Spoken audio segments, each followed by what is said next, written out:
There is a place, not here or there, but somewhere in between. There is a space in the thin air that really can be seen. If you listen and observe, you may be surprised. Some may call it Camelot or even paradise. Some may say you cross a bridge, others through a door. But all I know about this place is that I call it Evermore. Evermore.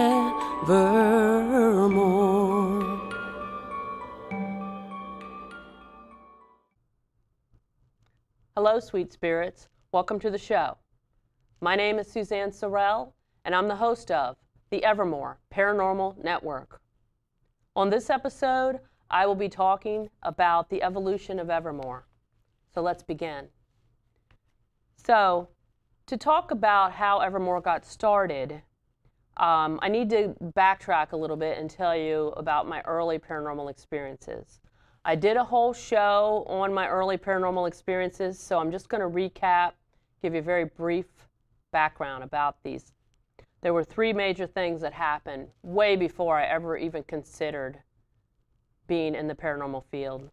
So the earliest thing happened when I was 8 years old, and I almost drowned. I had a near-death experience, and while I was going under, I was seeing a reel-to-reel movie. It was a black and white movie, and I was seeing highlights of my 8-year-old life, such as, hugging my mom, my dad, my grandma, my cat, that kind of thing. I don't know if it was highlights or me saying goodbye, I don't know. But what's important is during that film that was playing while I was drowning, I saw the devil. And the devil peeped in to the movie on numerous occasions. Like every other frame, the devil was showing himself. He was the stereotypical red with horns and a tail. So obviously I didn't drown that day, but that wasn't the last time I saw the devil. The devil, this is very emotional for me, but the devil followed me home.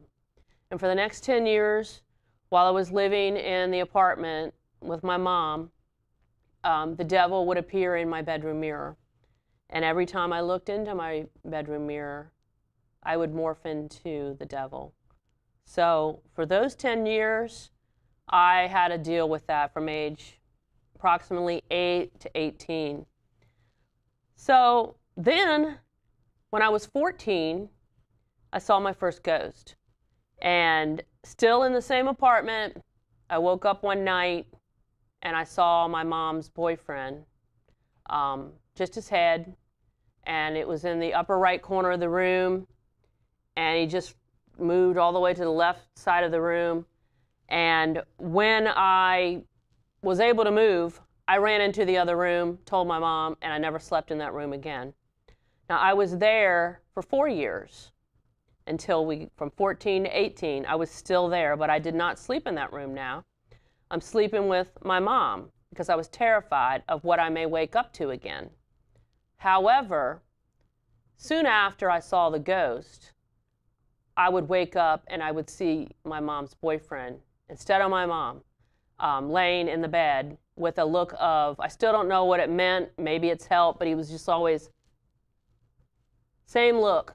I don't know if it was his last breath, he wanted help, whatever. So this went on about every couple months for 35 years. And so I would wake up, even when I got married and I was wake up, my husband should be there. It was the Roy. So I was haunted all this time. That's all he would do, but it was terrifying. So when my mom had told me that when he passed away, that he had cancer, and a week later he passed away. So my mom said, oh, he died from cancer and he died on the way to the hospital. That's what she told me as a child. But as I got older, and of course I always wondered, and when my mom was nearing her death, she was getting sick, and about 6 months before she died, she told me Roy died in the apartment, and she thought that maybe his medicine was missing. She thought that he had taken the rest of his medicine and sped up his death. In other words, suicide. So I go, oh, Mom, are you serious? Do you know what I've been dealing with for 35 years? So soon after, probably the week later, I went and found his grave. I cleaned his grave off. Nobody'd been there. My mom hadn't been there in like 30 years. Took him some flowers, had a chat with him, and guess what? We got closure that day. He hasn't been back. I haven't seen him. So for the last 5 years, I have not seen Roy. So I think Roy needed for me to know the truth. And my mom, who kept that a secret for all those years, she had to let it go too. So now, one more thing that's traumatized me really over my early years was the fact, in my 20s, I started having death dreams. Death dreams were, in short, I would have a dream that someone died, and 2 weeks later they would die. And they would die an untimely death. It wouldn't be that they were sick and we knew they were, going to die from some disease. No, it'd be a car accident or some strange, abnormal kind of way that they would die. Over the years, these death dreams changed. Originally, I really didn't know how to interpret them, and I've had about 24 now, about 20, 24 death dreams. And yes, the most recent one occurred last February when an aunt died. But over the years, the dreams have changed in how they come to me and how these messages come. At first, it was just me seeing something. Then my dogs helped me. Instead of me taking them for walks, they would take me for walks. And when they turned up somebody's driveway and headed to the door, that was my indication that someone was going to die, and that's how that happened. And then in the last couple years, my mom started appearing in my dreams. And my mom and I we fought in life. We fought, we argued. We were both very independent and stubborn. And so in my dream, she comes to me and we're fighting over somebody's funeral arrangements or fighting over something. And that's how I know when they're going to die now. So basically, that's just a quick recap of the things that really lay the foundation for why I'm so passionate about the paranormal field. But I really just lived my life all those years until 2004 when I got into the paranormal. And I'll tell you about that in the next segment. But I lived my life, I got married, I went to college, went to 5 colleges and got degrees. Never thought really twice about the things that I just told you about until 2004. And we're going to come back in a few minutes and I'm going to tell you about why 2004 was a turning point for me. So we'll take a quick break. We'll be right back.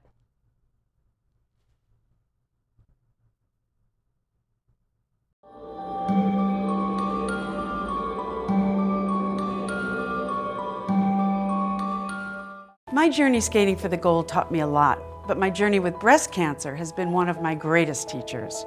Every woman's breast cancer is unique.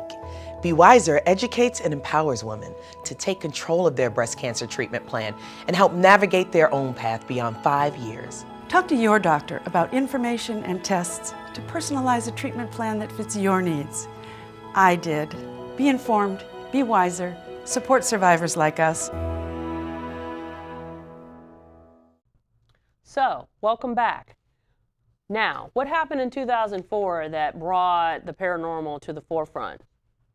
Well, in 2004, I was diagnosed with cancer. And I was in my 30s, and,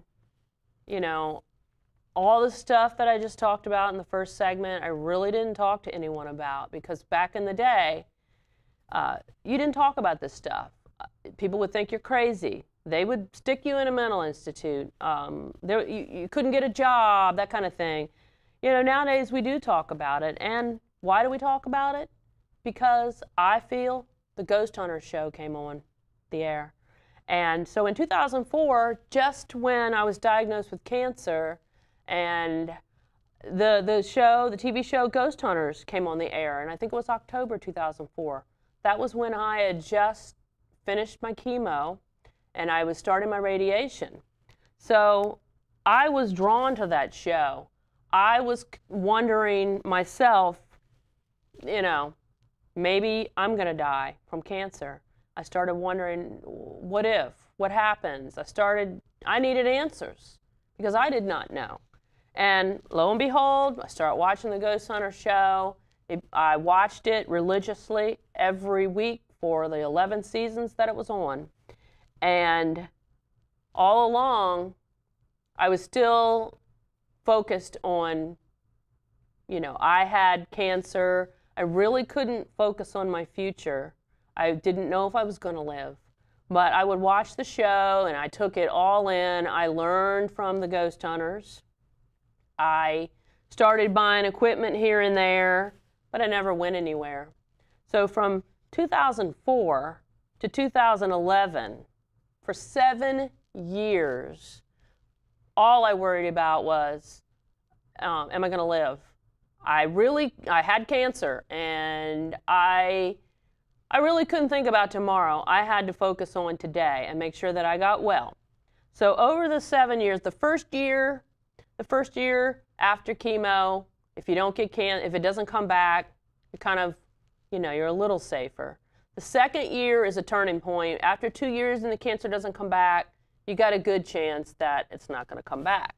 But then I was on a medicine for 5 years, and it was tamoxifen, and that is a preventative so that you don't, it's just like another extra thing to keep the cancer from coming back.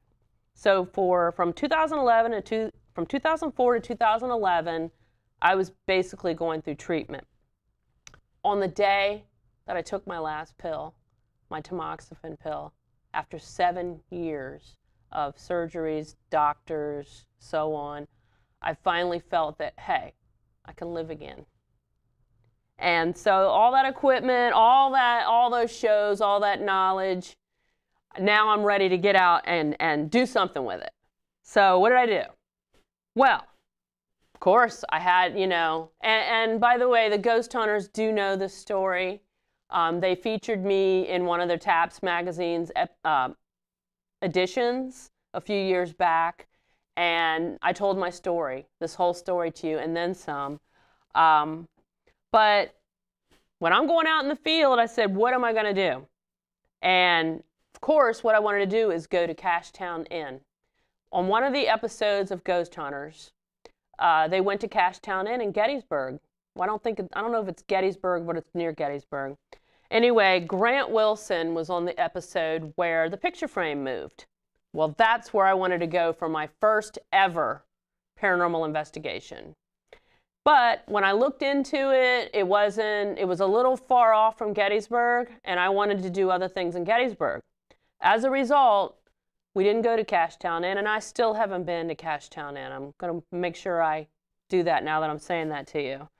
But I went to Farnsworth House Inn in Gettysburg instead.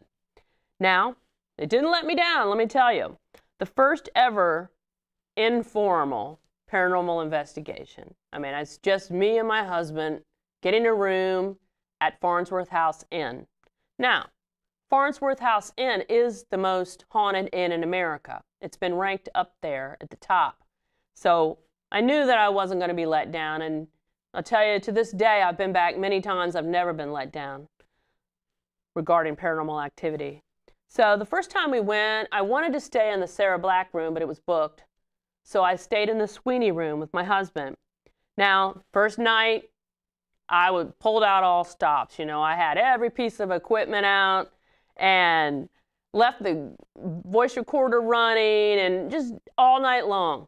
So the next day, I listened to, you know, I reviewed my evidence, reviewed my stuff, and we heard a door open, We heard a door open, somebody came in our room. We heard loud crash in our room. We heard drawers opening, and like dresser drawers opening. And that was relevant because at the Farnsworth House Inn, there's a spirit named Jeremy who plays with everybody's stuff, like your phone, your change, whatever. So there's a drawer in the Sweeney room, in the dresser, where there's toys. And so it makes sense that he may have, what they do is they want him to play with the toys instead of their stuff. So the second time we went, I got to stay in the Sarah Black room.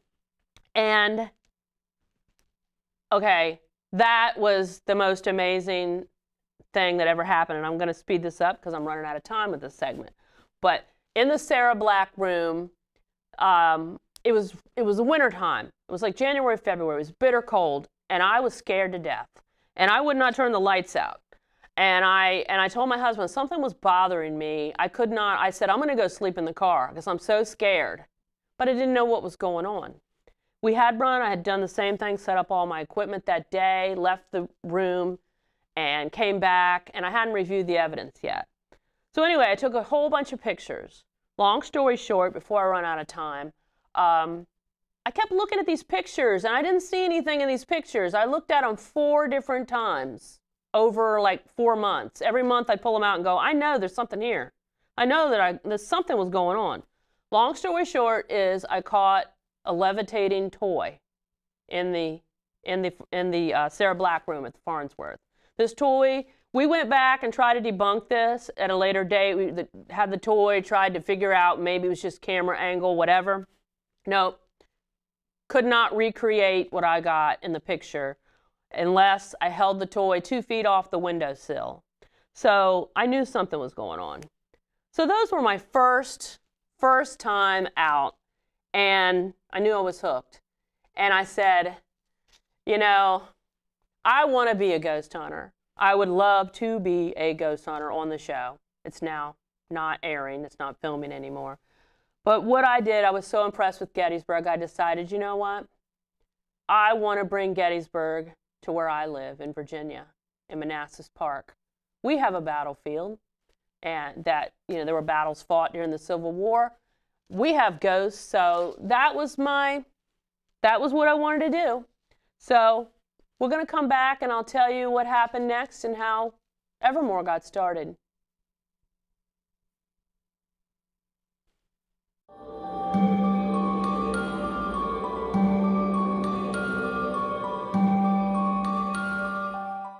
Losing weight's a lot harder than gaining it, but with every step, I lower my risk for type 2 diabetes and heart disease, and that makes every step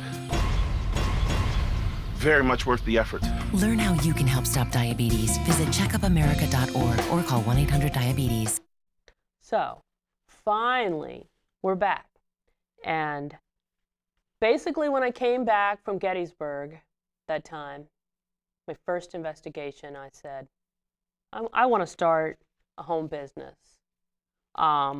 So in May of 2011, I started Evermore Paranormal. Now, Evermore Paranormal, it's a licensed business. And it's not that I want to make money. I'm not going to charge anybody to go out and do investigations. My plan was to have paranormal events where I would take people out on ghost hunts. And so that was the idea to start Evermore Paranormal. But also to just go out and ghost hunt and do paranormal investigations on my own and that kind of thing.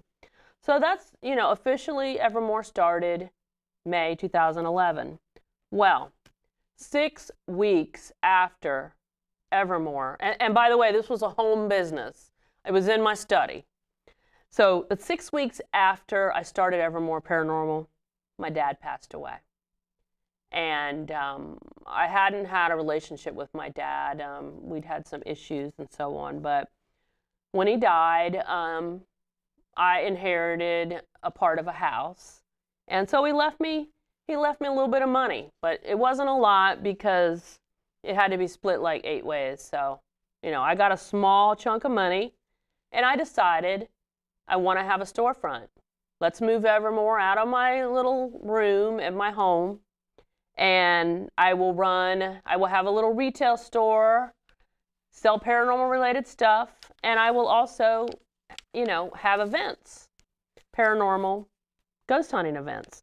So first thing I needed to do was, now I got to find a place to have these events.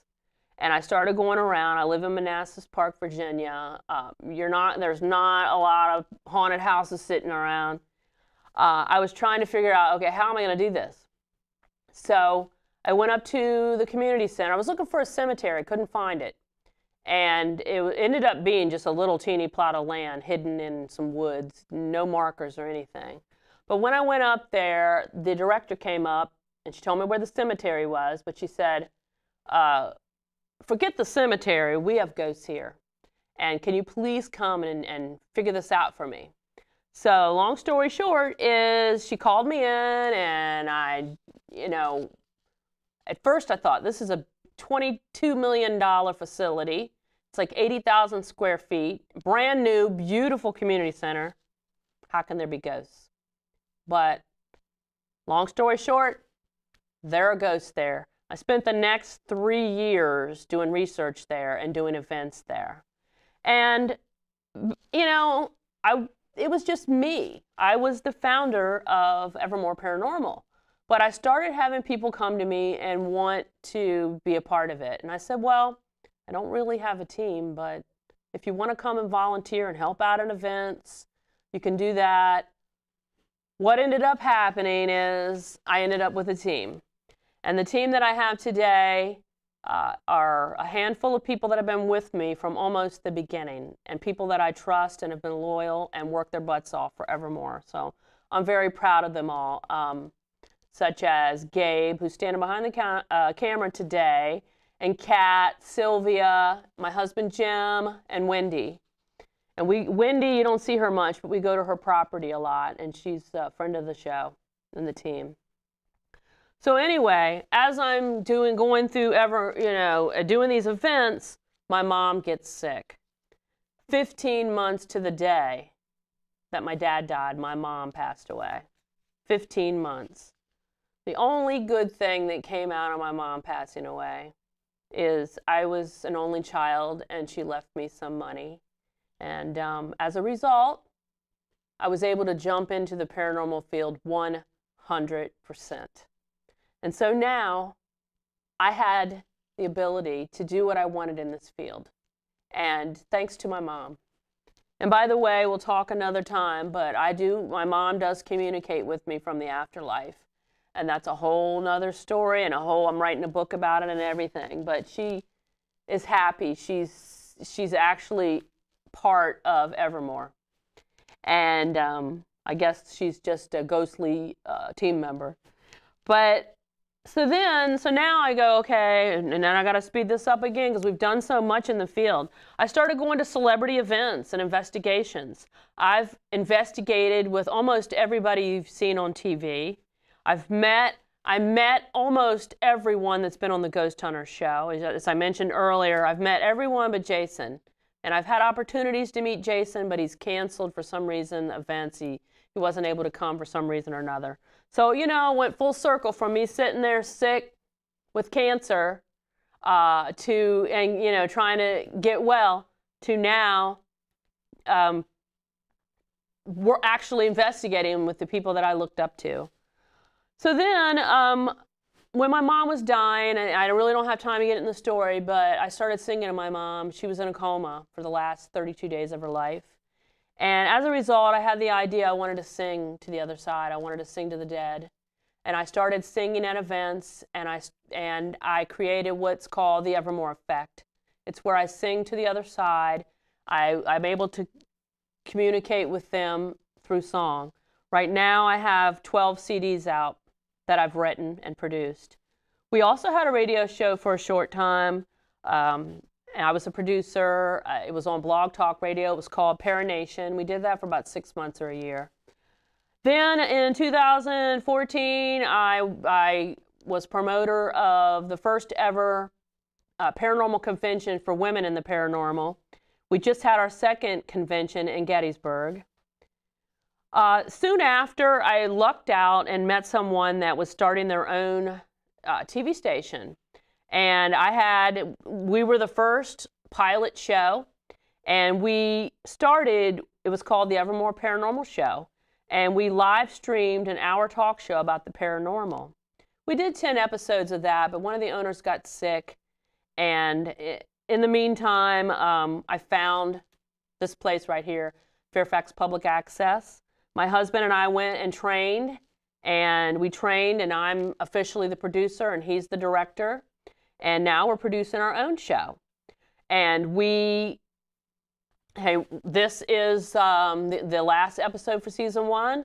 We've already filmed about half of season 2, and we have a ton of stuff that we've already filmed. So I was also the first, I was an ambassador for the National Ghost Hunting Day last year, for the first ever National Ghost Hunting Day.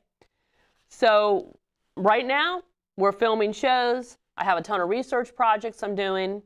I have a bunch of books coming out, more songs and CDs, and that had, I had to hurry, but that is a real quick gloss over of what Evermore's done in this field. So thank you for watching the show.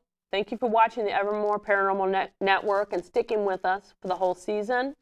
I hope you enjoyed the show, and until next time, peace out.